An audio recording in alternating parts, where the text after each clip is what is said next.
diseminasi calon guru penggerak yang berasal dari sekolah kita dari SMA Negeri 2 Sungai Tarap, yaitu Bapak Joko Sebrang, Ibu Yeni Liza Agustin, dan Ibu Vera Wati. Pada kegiatan ini kita sangat menyambut baik kegiatan dari CGP ini, sehingga di sekolah kita akan lahirlah guru penggerak yang selalu optimis untuk memajukan siswa sesuai dengan profil pelajar Pancasila. Mudah-mudahan apa yang akan disampaikan oleh kawan-kawan kita 3 orang pada hari ini selalu mendapat petunjuk dari Allah Subhanahu wa Ta'ala. Bismillahirrahmanirrahim. Assalamualaikum warahmatullahi wabarakatuh. Waalaikumsalam warahmatullahi wabarakatuh. Puji dan syukur marilah kita panjatkan kehadiran Allah Subhanahu wa Ta'ala yang telah memberikan kesempatan kepada kita semua sehingga kita bisa berkumpul di ruangan yang kita cintai. Tak bosan pula kita kirimkan salawat dan salam kepada junjungan kita yakni Nabi besar Muhammad SAW yang telah membawa kita dari alam kegelapan ke alam ilmu pengetahuan seperti yang kita rasakan sekarang ini. Bapak Ibu semuanya, sebelumnya saya mengucapkan terima kasih atas waktu yang sudah diberikan dalam rangka diseminasi kami calon guru penggerak, yaitu menyampaikan modul 1.4 tentang budaya positif di sekolah. Baiklah, langsung saja Bapak Ibu. Apa itu budaya positif? Nah, budaya positif ini merupakan perwujudan dari nilai-nilai dan keyakinan universal yang diterapkan di sekolah. Nilai-nilai kebajikan universal ini merupakan tujuan mulia yang hendak dicapai individu. Jadi apa yang kebajikan universal yang dicapai oleh bangsa Indonesia untuk pendidikannya adalah terlampir di dalam profil pelajar Pancasila. Jadi apa tujuan pendidikan kita? Yaitu yang pertama, beriman bertakwa kepada Tuhan Yang Maha Esa dan berakhlak mulia. Yang kedua, berkebinekaan global. Yang ketiga, bergotong royong. Yang keempat, kreatif. Kelima, bernalar kritis. Dan terakhir, mandiri. Jadi untuk mencapai nilai-nilai kebajikan yang peserta didik kita ini, maka hendaknya kita menerapkan budaya positif di lingkungan sekolah kita.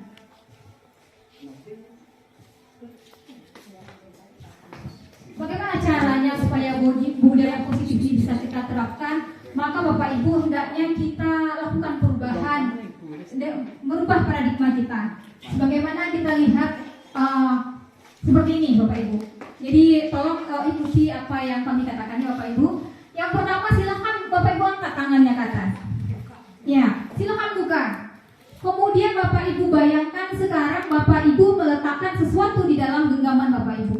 Kemudian genggam dengan erat. Silakan Bapak Ibu bayangkan Bapak Ibu menaruh sesuatu yang berharga di tangannya masing-masing. Kemudian tutup, genggam erat-erat. Bayangkan sesuatu yang berharga. Boleh keluarga, boleh sesuatu benda yang berharga, atau segala sesuatunya yang Ibu Bapak Ibu rasakan semuanya itu sangat berharga sekali. Silakan dibuka matanya Bapak Ibu.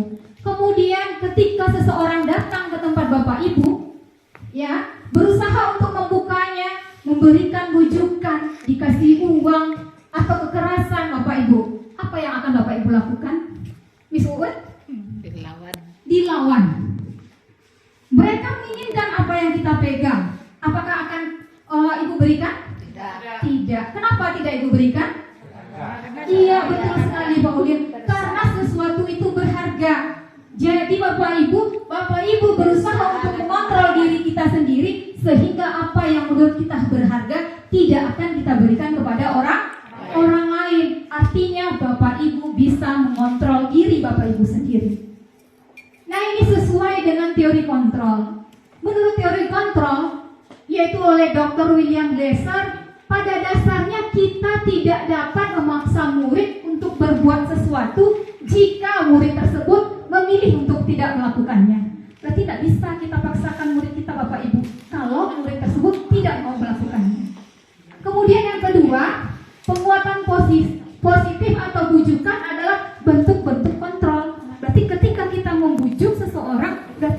sudah mengontrol orang tersebut untuk melakukan apa yang kita inginkan. Yang ketiga, menggunakan kritik dan rasa bersalah untuk mengontrol murid menuju pada identitas gagal. Jadi kalau kita biasa selama ini mengontrol murid untuk supaya rasa bersalah, mengkritik dia dengan kata-kata bersalah, berarti kita sudah menanamkan dalam diri murid kita untuk gagal untuk masa depannya. Kemudian yang keempat, perilaku memaksa tidak akan efektif untuk jangka waktu panjang dan sebuah hubungan permusuhan akan terbentuk. Jadi ternyata Bapak Ibu, menurut teori kontrol, kalau kita berusaha memaksa murid kita melakukan sesuatu, bukannya murid itu mau melaksanakan apa yang kita inginkan, malah hal tersebut akan membuat murid tersebut semakin jauh dari kita, sehingga akan muncul pada titik akhirnya adalah permusuhan akan terbentuk. Nah, itu menurut teori kontrol yang dikemukakan oleh Dr. William Glasser dalam kontrol teorinya. Berikutnya Bapak Ibu. Nah ini, ternyata menurut si Stephen R. Covey menyatakan bahwa jika kita ingin membuat kemajuan perlahan, sedikit-sedikit ubahlah sikap atau perilaku kita. Jadi kalau kita ingin membuat suatu perubahan sedikit demi sedikit, yang kita ubah adalah perilaku kita. Tapi ketika kita ingin memperbaiki cara-cara utama kita, maka kita perlu mengubah kerangka acuan kita. Jadi ubahlah bagaimana Anda melihat dunia, bagaimana Anda berpikir tentang manusia, ubahlah paradigma Anda. Jadi kalau hanya ingin mengubah sedikit, maka ubah saja sikap. Tapi kalau ingin mengubah secara global, maka ubahlah titik acuan kita. Bagaimana caranya? Kita lakukan perubahan, paradigma perubahan. Jadi yang kita ubah bagaimana? Kita yang selama ini melakukan paradigma stimulus respon, kita rubah menjadi pendekatan dengan teori kontrol. Yang kita perubahan yang akan kita lakukan, kita lihat bagaimana stimulus respon. Biasanya kita menganggap bahwa realitas kebutuhan kita sama. Ternyata menurut teori kontrol, kebutuhan kita itu berbeda. Jadi kita tidak bisa menyamakan antara anak yang satu kebutuhannya dengan anak yang lainnya. Yang kedua, semua orang melihat hal yang sama. Padahal sebenarnya setiap orang itu memiliki gambaran yang berbeda. Yang ketiga, kita mencoba mengubah orang agar berpandangan sama dengan kita. Maka kita ubah paradigma kita. Kita berusaha memahami pandangan orang lain tentang dunia. Jadi itu yang perlu kita ubah. Yang keempat, perilaku buruk dilihat sebagai suatu kesalahan. Padahal sebenarnya menurut teori kontrol, semua perilaku itu pasti ada tujuannya. Yang kelima, orang lain bisa mengontrol saya. Nah, kita ubah lagi. Yang bisa mengontrol diri saya adalah hanya saya sendiri. Seperti tadi yang kita genggam. Hanya saya sendiri yang bisa. Jadi tidak bisa orang lain mengontrol saya. Kemudian saya bisa mengontrol orang lain, stimulus respon. Teori kontrolnya, Anda tidak bisa mengontrol orang lain. Yang bisa Anda kontrol hanya diri Anda sendiri. Seperti itu menurut teori kontrolnya. Kemudian pemaksaan ada pada saat bujukan gagal. Sebenarnya nggak perlu dipaksa, karena kolaborasi dan konsensus menciptakan pilihan-pilihan baru. Terakhir, kita sering berpikir ada yang menang, ada yang kalah. Ubah pola pikir kita bahwa model berpikir itu adalah menang, menang, dan menang. Nah itu dia. Jadi untuk ke depan kita berusaha mengubah paradigma kita dari teori stimulus respon menjadi teori kontrol. Nah inilah budaya positif yang pertama yang ingin kita terapkan di sekolah kita. Kita lanjutkan Bapak Ibu. Nah, budaya positif akan menciptakan disiplin. Sebenarnya apa yang dimaksud dengan disiplin? Kata disiplin ini dimaknai menjadi sesuatu yang dilakukan seseorang pada orang lain untuk mendapatkan kepatuhan. Jadi apa tujuan kita disiplin? Supaya anak kita patuh. Seperti itu. Nah, Bapak Ki Hajar Dewantara menyatakan, di mana ada kemerdekaan, disitulah harus ada disiplin yang kuat. Karena sesungguhnya disiplin itu bersifat self-disiplin, yaitu kita sendiri yang mewajibkan kita dengan sekeras-kerasnya.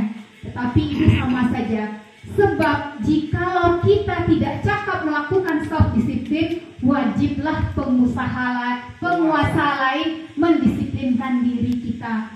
Dan peraturan demikian itulah harus ada di dalam suasana yang merdeka. Jadi intinya jika kita tidak bisa mendisiplinkan diri kita, maka wajiblah penguasa lain mendisiplinkan diri kita. Nah, ini menurut Ki Hajar Dewantara. Nah, mengapa ada siswa kita yang tidak disiplin? Sebenarnya karena di dalam diri manusia itu ada motivasi. Ada teori motivasi yang dikemukakan oleh Diane Goshen. Motivasi itu ada dua macam, motivasi intrinsik dan motivasi ekstrinsik. Motivasi ekstrinsiknya ada dua, Bapak Ibu. Yang pertama adalah hukuman. Kenapa kita berdisiplin? Kenapa murid kita berdisiplin? Karena takut dihukum. Yang kedua, kenapa murid kita berdisiplin? Karena mau dapat penghargaan. Jadi mungkin selama ini pun kita juga seperti itu. Kenapa kita disiplin? Karena ada peraturannya. Kenapa kita giat bekerja? Supaya ada penghargaannya. Nah, itu berarti motivasi yang datang dari luar diri kita. Itu dinamakan dengan motivasi eksternal. Dan sebaliknya ada motivasi yang berasal dari dalam diri kita. Jadi kalau motivasi yang berasal dari dalam diri kita, kita meyakini bahwa untuk menjadi orang yang mereka inginkan dan menghargai diri sendiri dengan nilai-nilai yang mereka percayai. Nah, ketika siswa kita sudah memiliki motivasi yang ada dalam dirinya, mereka percaya menghargai dirinya, mereka percaya kualitas dirinya, maka akan terciptalah tujuan dari disiplin positif. Jadi yang kita inginkan dari siswa-siswa kita ke depan adalah mereka mempunyai motivasi intrinsik di dalam dirinya, bukan karena ada hukuman atau bukan karena ingin mendapatkan suatu penghargaan. Nah, ini adalah contoh budaya positif yang kedua, yaitu meningkatkan motivasi intrinsik yang ada di dalam siswa kita. Berikutnya, Pak Ibu. Ini dia. Kita biasa mengenal ada yang namanya hukuman. Kemudian ada lagi konsekuensi. Dan ini yang baru kita dengar yaitu restitusi. Ketiga-tiganya ini mirip, tapi dia berbeda. Sekarang silakan Bapak Ibu lihat dulu slide depan. Nah, setelah itu nanti kita tentukan apakah yang tindakan kita ini termasuk hukuman atau konsekuensi. Kita lihat ya Bapak Ibu. Yang pertama, mencatat 100 kali dalam buku kalimat, saya tidak akan terlambat lagi karena terlambat datang ke sekolah. Kita pernah melakukan itu ya Bapak Ibu. Ketika siswa kita terlambat, kita suruh dia mencatat banyak-banyak biar dia tahu kesalahannya. Nah, ini nanti Bapak Ibu tentukan apakah ini hukuman atau konsekuensi. Hukuman. Yang kedua, lari mengelilingi lapangan basket 2 kali karena terlambat hadir ke sekolah. Oh, kita lihat pertama dulu Bapak Ibu, hukuman atau konsekuensi?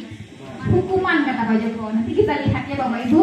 Yang kedua, lari mengelilingi lapangan basket 2 kali karena terlambat hadir di sekolah. Kira-kira itu hukuman atau konsekuensi?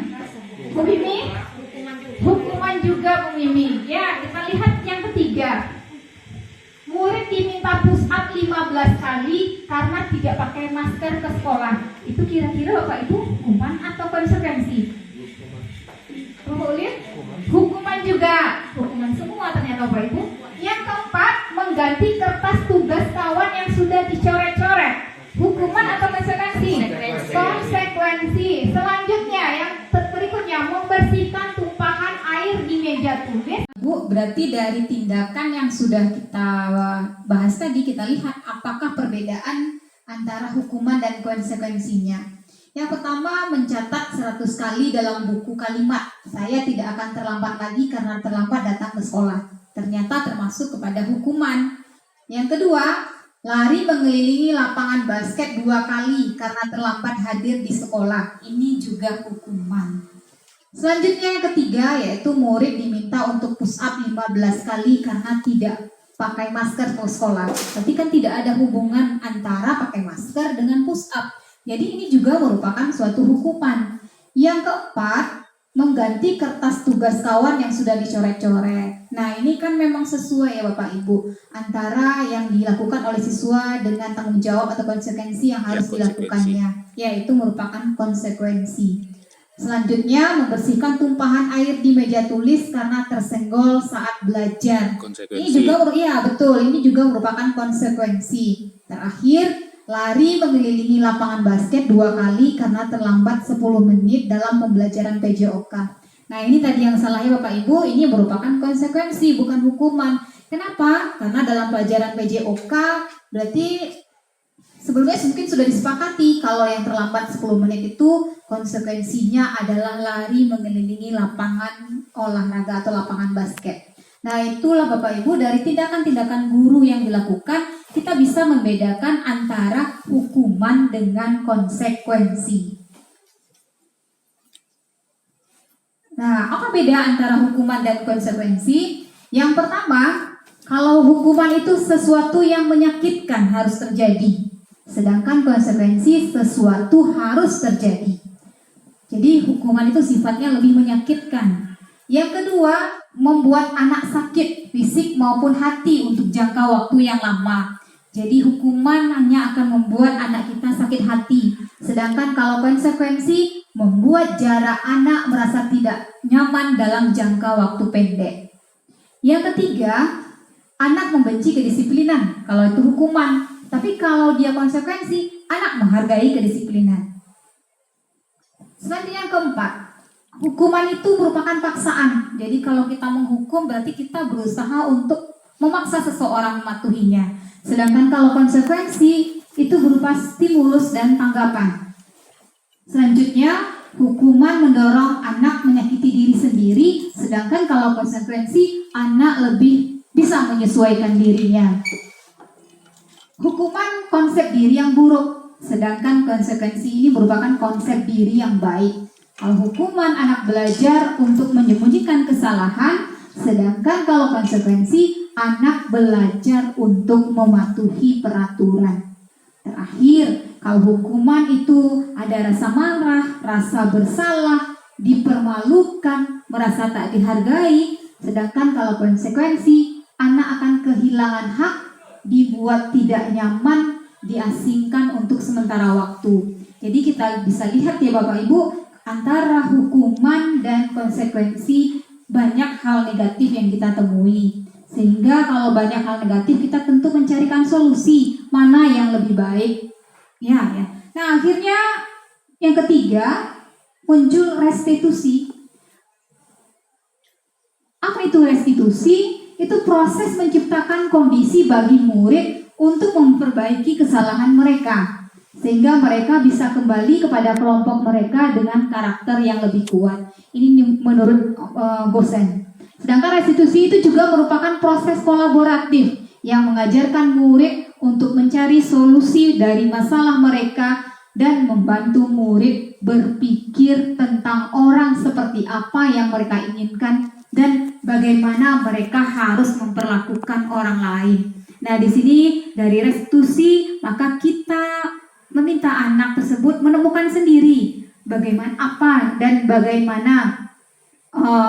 pemikirannya tentang masalah seperti apa yang mereka hadapi. Kita lihat di sini Bapak Ibu. Kalau hukuman itu identik dengan identitas gagal, sedangkan disiplin konsekuensi dan restitusi itu identik dengan identitas sukses. Kita lihat bagaimana identitas dari hukuman, konsekuensi, dan restitusi. Kalau hukuman adalah sesuatu yang menyakitkan harus terjadi, sedangkan konsekuensi sesuatu harus terjadi. Restitusinya bagaimana? Restitusi itu merupakan suatu pilihan. Kemudian, restitusi menguatkan untuk murid atau anak dalam jangka waktu yang panjang. Tadi kalau hukuman itu tidak nyaman untuk jangka waktu yang panjang, konsekuensi tidak nyaman untuk jangka waktu yang pendek, sedangkan restitusi ini menguatkan anak atau murid kita untuk jangka waktu yang panjang. Yang ketiga, biasanya kalau hukuman itu identitas gagal yang temui adalah korban mendapatkan keadilan. Kemudian kalau konsekuensi korban bisa diabaikan, sedangkan kalau restitusi korban mendapatkan ganti. Yang keempat, kalau hukuman murid atau anak akan tersakiti, konsekuensi anak dibuat tidak nyaman. Kalau dalam restitusi anak mendapatkan penguatan. Berarti begitu banyak positif yang kita temui dari restitusi ini. Selanjutnya untuk hukuman identitas gagal yang kita temui nanti adalah perilaku pasif agresif akan meningkat.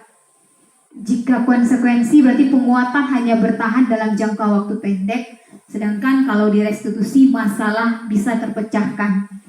Jadi restitusi ini adalah suatu proses untuk memecahkan masalah dengan kita menumbuhkan pemecahannya bukan dari kita solusinya, tapi kita berusaha menimbulkan pemecahan itu berasal dari siswa kita sendiri. Berarti kita buat siswa kita berpikir bagaimana menyelesaikan masalah mereka sendiri. Apa fungsi kita sebagai guru? Fungsi kita adalah sebagai fasilitator. Berarti kita yang mengarahkan mereka sehingga mereka dapat menemukan inti dari permasalahan mereka.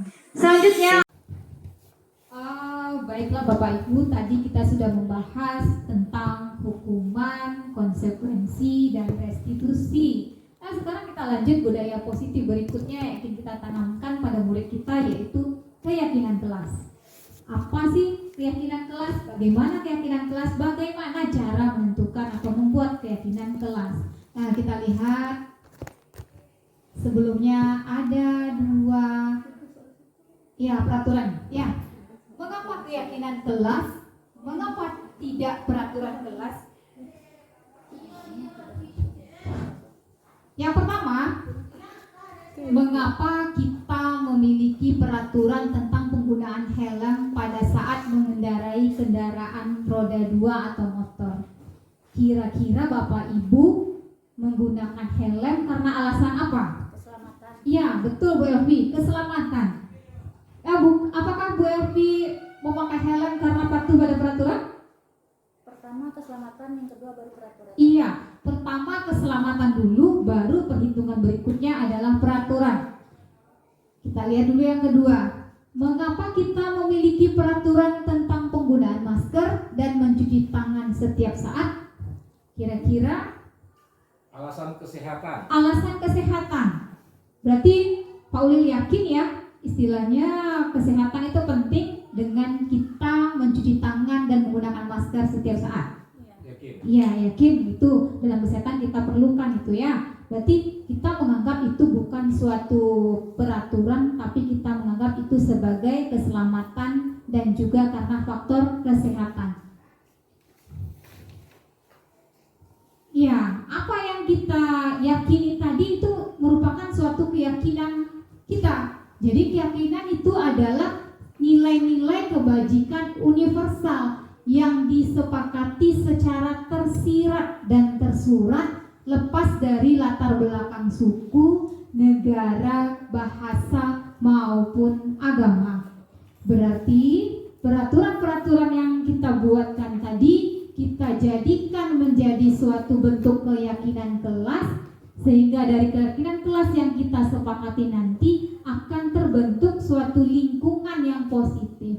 Lingkungan yang positif kita biasakan menjadi suatu kebiasaan sehingga menjadi suatu budaya positif. Jadi kita memulai atau mengubah peraturan menjadi suatu keyakinan. Nah, begitu juga kita terapkan di dalam kelas kita.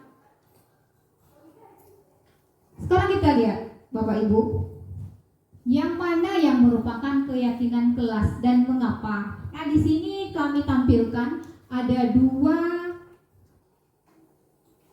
visi dari sekolah.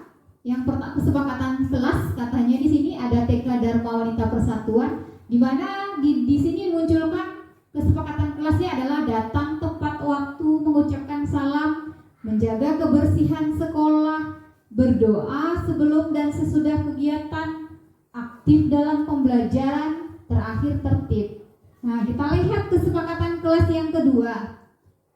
Kami guru dan murid saling menyayangi. Kami murid yang semangat belajar. Kami murid yang peduli dengan teman-teman. Nah, melihat dua contoh ini, ternyata kedua-duanya itu berbeda dalam penampilannya. Menurut Bapak Ibu, mana yang merupakan suatu kesepakatan kelas atau keyakinan kelas? Yang sebelah kanan. kanan, Sebelah kanan. yang ada kami guru dan muridnya. Iya. Kalau memilih sebelah kanan, kira-kira alasannya apa, Bu Devi? Karena kalau kesepakatan berarti yang membuatnya itu ada kedua belah pihak.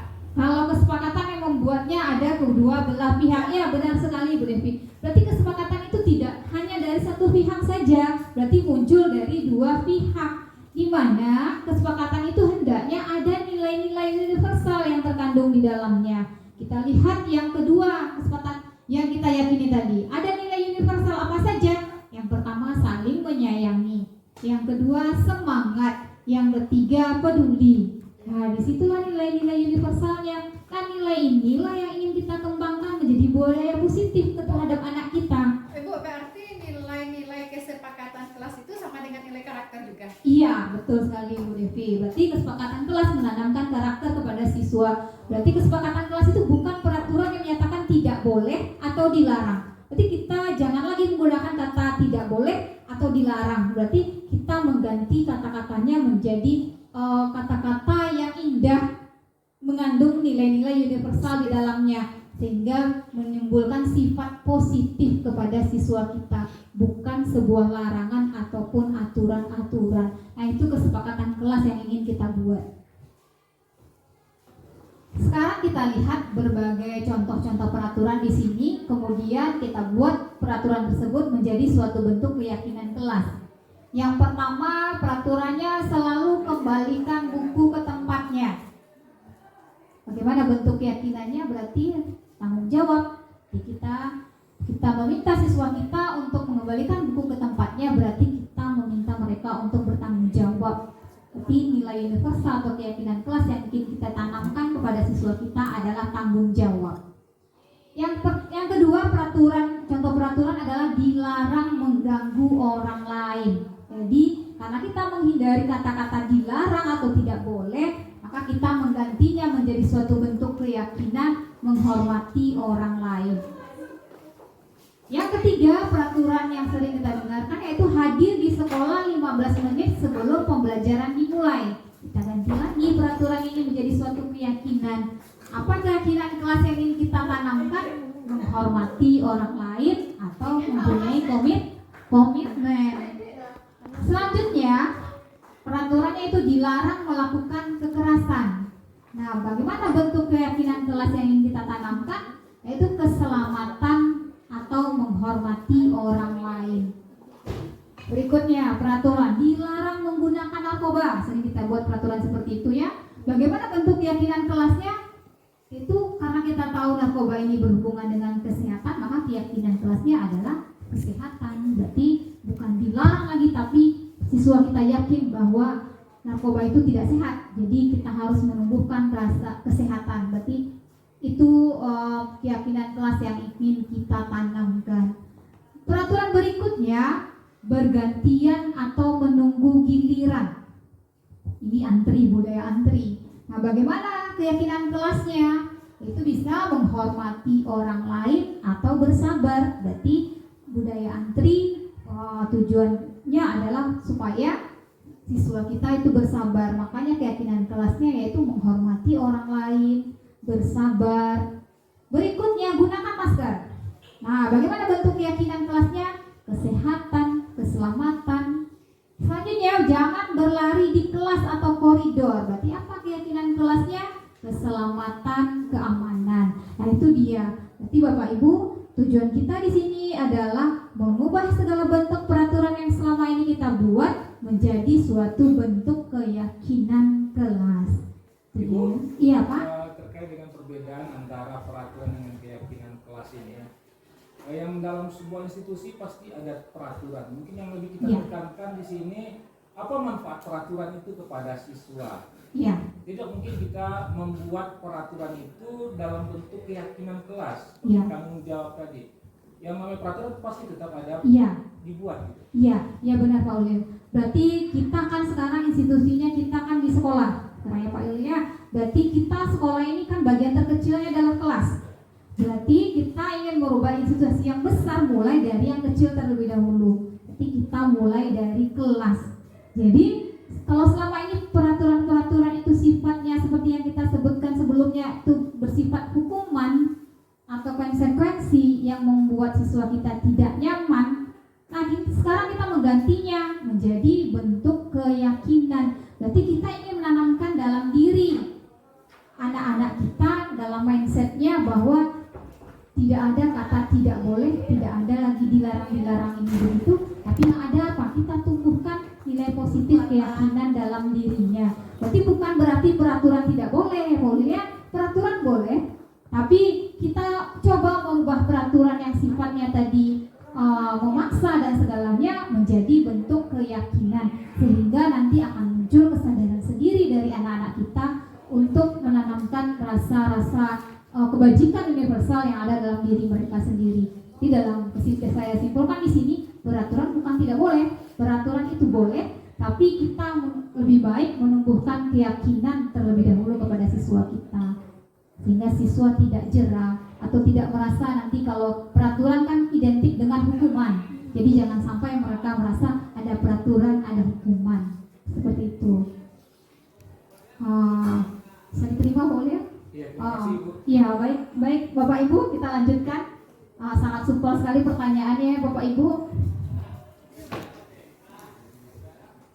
Berikutnya, nah sekarang kita sudah mengetahui ada beberapa banyak nilai kebajikan universal yang ada dalam bentuk keyakinan kelas. Jadi dalam mindset kita mengubah segala bentuk keyakinan. Bagaimana cara pembentukan keyakinan sekolah ini atau keyakinan kelas ini? Caranya bagaimana? Yang pertama, pembentukan keyakinan kelas. Yang pertama, keyakinan kelas itu bersifat lebih abstrak daripada peraturan yang lebih rinci dan konkret. Yang kedua, keyakinan kelas berupa pertanyaan-pertanyaan universal. Yang ketiga, pernyataan keyakinan kelas senantiasa dibuat dalam bentuk yang positif. Berarti kita membuat dalam bentuk kalimat-kalimat positif. Yang keempat, keyakinan kelas hendaknya tidak terlalu banyak sehingga mudah diingat dan dipahami oleh semua warga kelas. Jadi tidak harus banyak, 1, 2, 3, 4, tidak harus seperti itu. Cukup misalnya 3, saling menghormati, saling menghargai, seperti itu saja. Kenapa kita buat sedikit? Karena kalau banyak takutnya siswa kita lupa.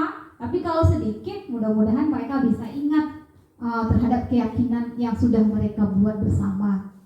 Selanjutnya, keyakinan kelas itu sebaiknya sesuatu yang dapat diterapkan di lingkungan tersebut. Jadi artinya apa? Kita nggak usah muluk-muluk, harus begini, harus begini, harus begitu. Tapi kita buat keyakinan yang memang siswa kita atau anak-anak kita bisa melaksanakannya. Jadi keyakinan itu bisa diterapkan di lingkungan mereka. Selanjutnya, semua warga kelas hendaknya ikut berkontribusi dalam pembuatan keyakinan kelas lewat kegiatan curah pendapat. Kalau peraturan kan biasanya datang dari satu pihak saja. Ya, misalnya sekolah biasanya. Keyakinan kelas ini merupakan kontribusi dari semua warga yang ada di kelas. Berarti setiap anak mempunyai kesempatan untuk membuat keyakinan kelas atau membuat keyakinan yang mereka inginkan, kemudian disatukan. Lakukan musyawarah gimana yang sebaiknya. Berarti masing-masing peserta didik ini mempunyai kesempatan untuk memberikan atau mengungkapkan keyakinannya sendiri. Kemudian bersedia meninjau kembali keyakinan kelas dari waktu ke waktu. Jadi kita harus ulang lagi, cek ulang lagi, mengevaluasi kembali keyakinan yang sudah kita buat. Bisa saja kita mengalami perubahan lagi.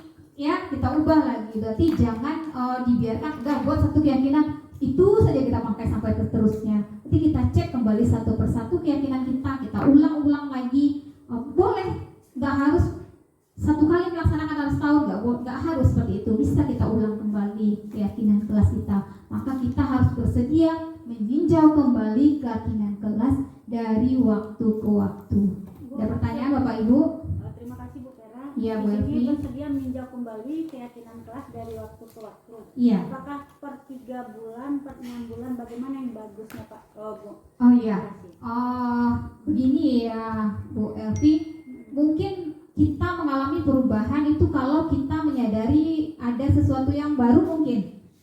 atau ada keyakinan yang baru yang ingin kita tumbuhkan, kita bisa bertanya kepada siswa kita, apakah kita mau merubah keyakinan kelas yang sudah kita buat atau cukup itu saja dulu. Tapi mungkin kita lebih sering mengulang-ulang kembali supaya yang pertama siswa kita ingat, yang kedua mungkin kalau ada perubahan yang kita inginkan atau siswa kita inginkan di sana. Makanya kita perlu mengevaluasi kembali atau meninjau kembali keyakinan kelas kita dari waktu ke waktu. Seperti itu ya Bu Evi. Terima kasih Bu. Iya Bu.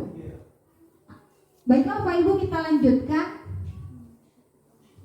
Nah, berikutnya adalah tentang kebutuhan dasar manusia.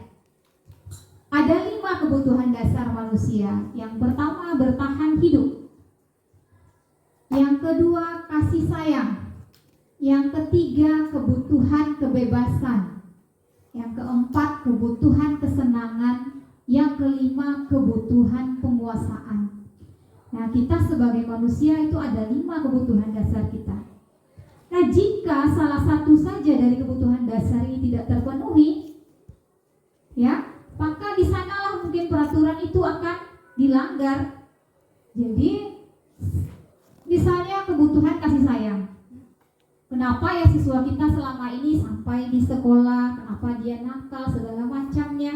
Mungkin kasih sayang, kebutuhan akan kasih sayang di rumahnya tidak dia dapatkan. Sampai di sekolah kita sebagai guru kembali tidak memberikan kasih sayang kepada siswa kita. Pokoknya mau marah-marah saja. Berarti bagaimana? Kebutuhan kasih sayangnya, kebutuhan dasarnya tidak terpenuhi. Apa akibatnya? Maka akibatnya akan terjadi pelanggaran. Jadi salah satu faktor yang menyebabkan terjadinya pelanggaran peraturan itu adalah karena salah satu kebutuhan dasar dari siswa kita atau kebutuhan dasar manusia itu tidak terpenuhi. Iya, iya Bu Jadi Evi. sebagai guru kita itu, saya Dewi Bu, bukan? Iya Bu. Iya maaf Bu. Silakan Bu. Jadi bagaimana caranya supaya kita misalnya kayak tadi anak yang baru datang, Iya. lalu kita marah kayak Iya, gitu kan? iya. Nah, kenapa kamu terlambat tanpa Iya. mengetahui apa yang terjadi gitu? Iya. Gimana caranya menangani anak yang seperti itu? Kan kita nggak tahu apa kasih sayangnya kurang, kebebasannya, kesenangannya, kayak Iya. gitu. Caranya gimana Bu? Iya Bu. Setelah ini ada lagi nanti segitiga restitusi ya Bu. Ya. Nah, nanti kita akan mengetahui bagaimana kita mengatasi siswa yang bermasalah. Jadi nanti kita ada cara-caranya. Berarti ada segitiga restitusi namanya. Kita gali dulu. Kenapa siswa kita berbuat yang seperti itu? Tapi nanti kita tahu dasarnya adalah karena salah satu dari 5 kebutuhan ini tidak terpenuhi. Berarti nanti cara untuk mengatasi masalah siswa yang bermasalah itu kita lakukan melalui segitiga restitusi. Ya Bu ya. Jadi kita belajar setelah ini. Kita lihat setelah ini. Ada lagi pertanyaan? Iya Pak? Ya, melihat 5 kebutuhan ini saya teringat dengan teori Maslow kan begitu. Bahwasanya kebutuhan ini sifatnya bertingkat, artinya dimulai dari bertahan hidup itu kebutuhan akan biologis. Ya. Kemudian kasih sayang ini afektif, kemudian yang kebebasan ini adalah bagaimana individu bebas namun bertanggung jawab. Ya. Namun yang paling tinggi di situ adalah penguasaan atau aktualisasi diri. Ya. Yang utama itu harus terpenuhi dulu kebutuhan akan biologisnya, seperti makannya, Bertahan hidupnya ya Pak ya. bertahan hidupnya itu dulu. Iya. Baru nanti pada kebutuhan aktualisasinya atau penguasaan itu. Iya Pak. Benar sekali itu Pak ya.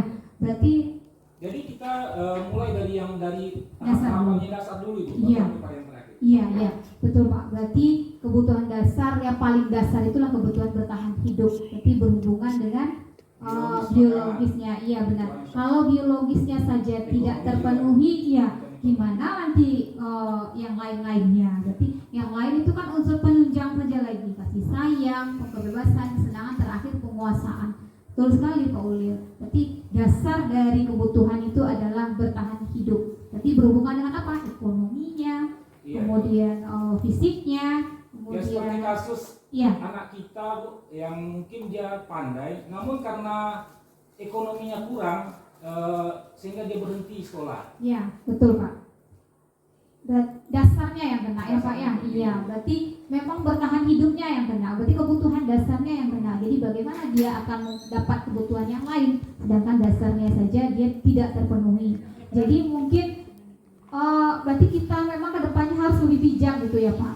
Kita harus tahu sebenarnya masalah siswa kita itu seperti apa. Makanya kita harus tahu karakteristik dan potensi dari siswa kita.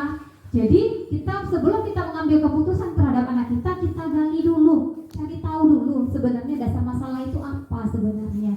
Kan kasihan juga karena faktor ekonomi anak kita tidak bisa sekolah. Berarti apa? Kebutuhan dasarnya yang tidak terpenuhi. Jadi gimana solusinya? Nah itu yang perlu kita cari. Bagaimana solusi yang terbaik? Itu ya Pak Ulin ya. Ya, bisa kita lanjutkan Bapak Ibu? Ya, lanjut. Oh, baik Bapak Ibu, kita lanjutkan. Setelah kita mengetahui tentang kebutuhan dasar, maka kita tahu di mana posisi kita. Posisi yang bagaimana kita? Nah, ada 5 posisi kontrol. Berarti guru itu ada 5 posisi kontrol guru. Yang pertama, guru berposisi di posisi penghukum. Nanti kita introspeksi diri kita masing-masing ya Pak Ibu. Kita berada di posisi yang mana? Yang kedua, posisinya pembuat rasa bersalah. Yang ketiga, posisi sebagai teman. Yang keempat, posisi kontrol pemantau. Dan yang terakhir, posisi manajer. Mungkin kalau kami pribadi, mungkin ya nggak mungkin lagi ya, seringnya mungkin berada di posisi penghukum.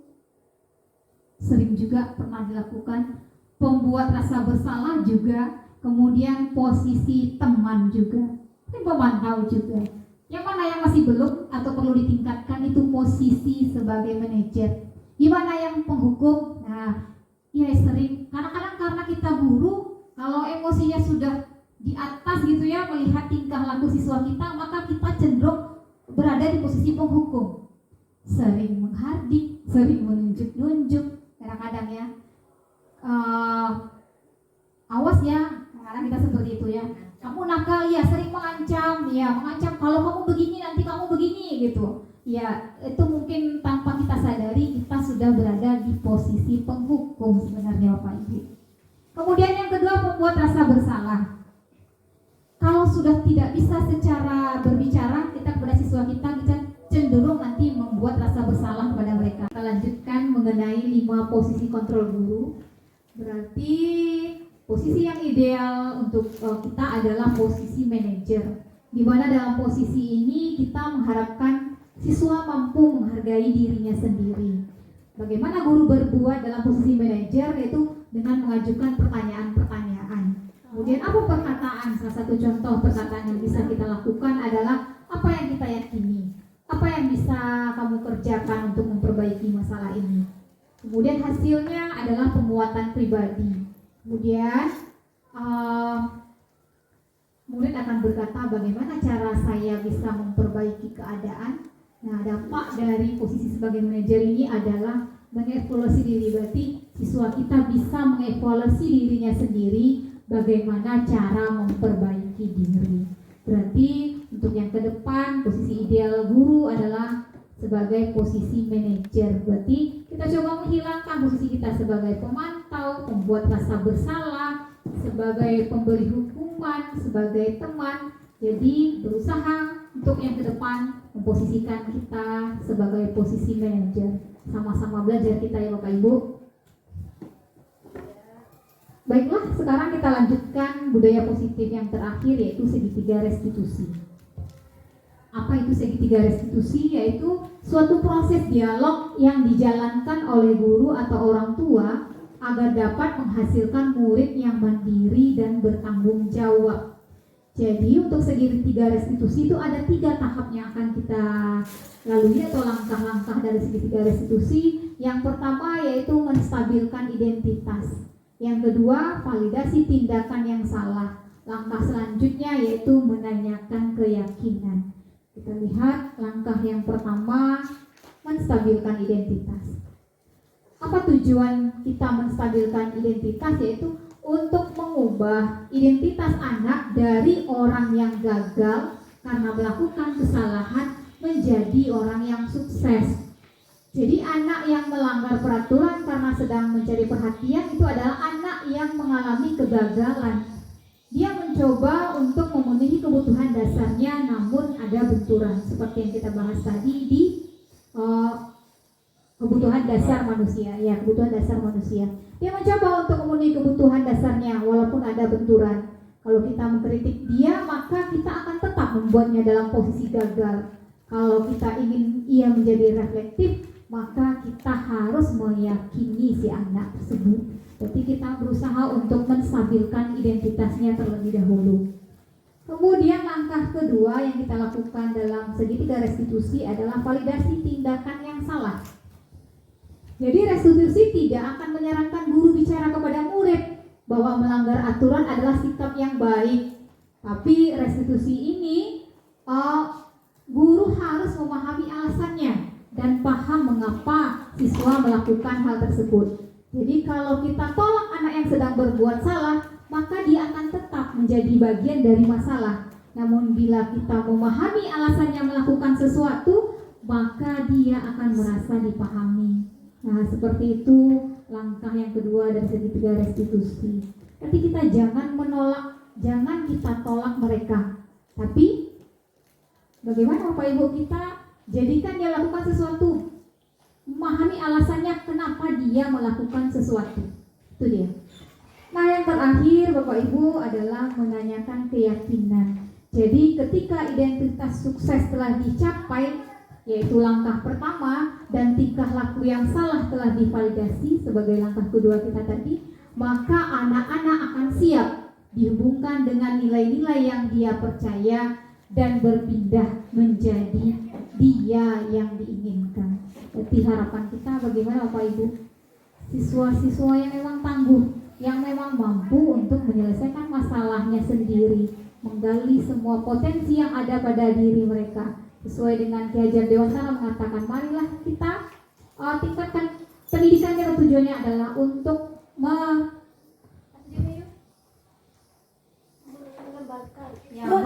mengembangkan potensi yang ada pada siswa, sehingga mereka sesuai dengan kodrat alam dan kodrat zamannya masing-masing, sehingga tercapai suatu kebahagiaan yang setinggi-tingginya. Seperti itulah tujuan pendidikan bangsa kita. Jadi Bapak Ibu, mudah-mudahan apa yang kita yakini bisa berubah, kita pun bisa berubah dengan cara yang bagaimana? Dengan cara membudayakan nilai-nilai positif yang ada dalam diri anak kita dan dalam diri kita sendiri. Mudah-mudahan ke depan kita bisa menjadi lebih baik, menjadi guru yang didambakan, menjadi seorang manajer, dan merubah paradigma kita yang selama ini menjadi paradigma yang positif dengan cara melaksanakan kegiatan-kegiatan dengan membudayakan budaya positif di sekolah kita. Jadi untuk merubah secara langsung itu tidak bisa Bapak Ibu, tapi marilah kita mulai perubahan ini dari diri kita masing-masing.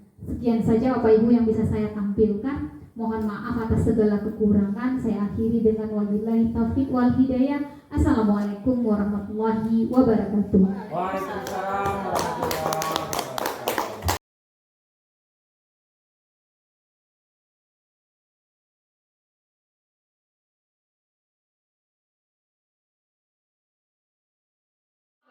Waalaikumsalam warahmatullahi wabarakatuh.